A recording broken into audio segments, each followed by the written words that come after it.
Glória a Deus, saúde a todos com a paz do Senhor Jesus, Pastor Léo, aqui mais uma vez, pela misericórdia, meus amados irmãos. Quero trazer uma palavra ao vosso coração que se encontra em 2 Coríntios, capítulo 4, versículo 16. Onde o título na minha Bíblia vai falar o desígnio e efeito das aflições. Desígnio, propósito, destino, das aflições. Por isso, não desanimemos. Pelo contrário, mesmo que o nosso homem exterior se corrompa, contudo o nosso homem interior se renova de dia em dia. Porque a nossa leve e momentânea tribulação produz para nós eterno peso de glória, acima de toda comparação. Não atentando nós nas coisas que se veem, mas nas que se não veem, porque as que se veem são temporárias, e as que se não veem são eternas. Glória a Deus, aleluias.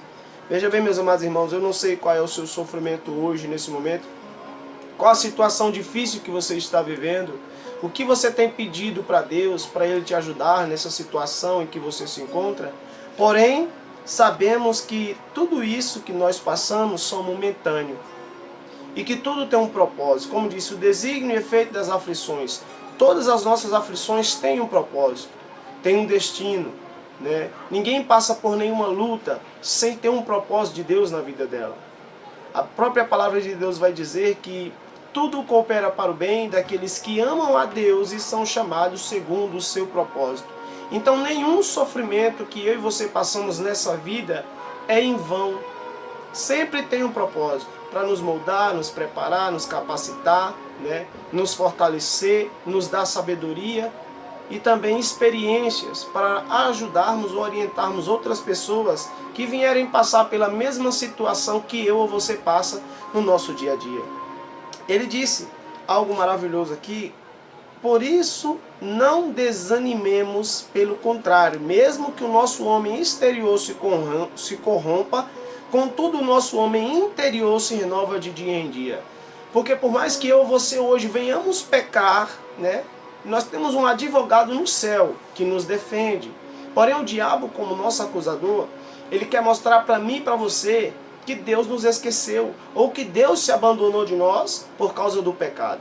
Porque de fato, na antiguidade, na lei de Moisés, quando o homem pecava, de fato, ele separava-se de Deus por causa do pecado. Mas antes eles tinham que ir até um sacerdote e ali levar uma pombinha, uma rolinha, um cordeiro para expiar os seus pecados. Esse sacerdote, se ele não estivesse em pecado, ele poderia entrar no Santo dos Santos e ali apresentar as orações daquele povo a Deus. Mas para esse sacerdote entrar no Santo dos Santos ali, ele teria que ser amarrado com uma corda e as pessoas que ficavam de fora ficariam segurando a corda. E ele estaria com um sino na mão ou amarrado na própria corda. E ele tinha que ficar em movimento dentro do templo ali, perto da arca. Para quê? Para que as pessoas percebessem que ele estava ali e não estava em pecado. Porque se ele estivesse em pecado, ao entrar no templo, ele seria consumido ali pela glória de Deus e as pessoas teriam que puxá-lo para fora. Então só entraria no Santo dos Santos aquele que estava sem pecados, que todos pecaram. Porém aquele que estava em comunhão com Deus. Como Zacarias, o pai de João, quando entrou no templo ali para expiar os pecados de Israel, ele estava ali rodando sobre o templo todo o tempo, até que ele veio o anjo e lhe falou as maravilhas que teria que acontecer através da vida de seu filho. Mesmo ele não crendo, então, resumindo, isso é um outro assunto em que nós vamos falar depois, porém, ele sendo um sacerdote, ele esteve ali, ao sair mudo, todo mundo pensou, algo aconteceu, mas não era em pecado.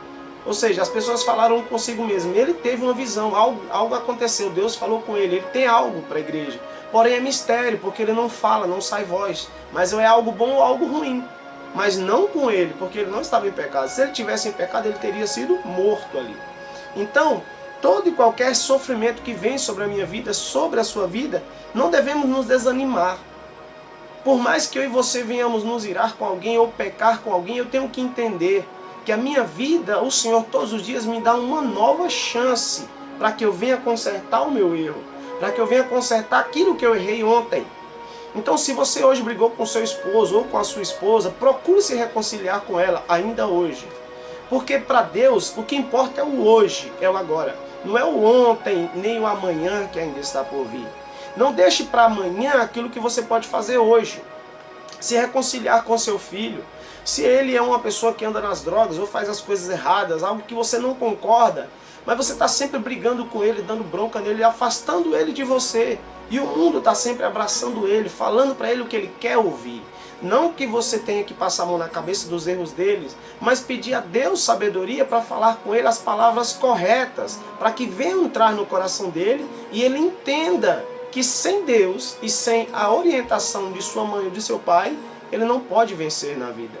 Por isso a Bíblia vai dizer que o filho tem que seguir a orientação de seus pais para que lhe vá bem na terra, para que seja aumentado os seus dias na terra, que ele tenha paz. E por isso, ele diz que o nosso homem exterior, ou seja, a nossa carne, está sujeita a errar mesmo. Eu e você estamos sujeitos a pecar, a blasfemar, sabe? Mas a própria Bíblia diz que eu não posso pecar contra o Espírito Santo, porque contra o Espírito Santo é um pecado eterno. É um pecado espiritual. E para esse não devemos orar, porque para esse não tem perdão.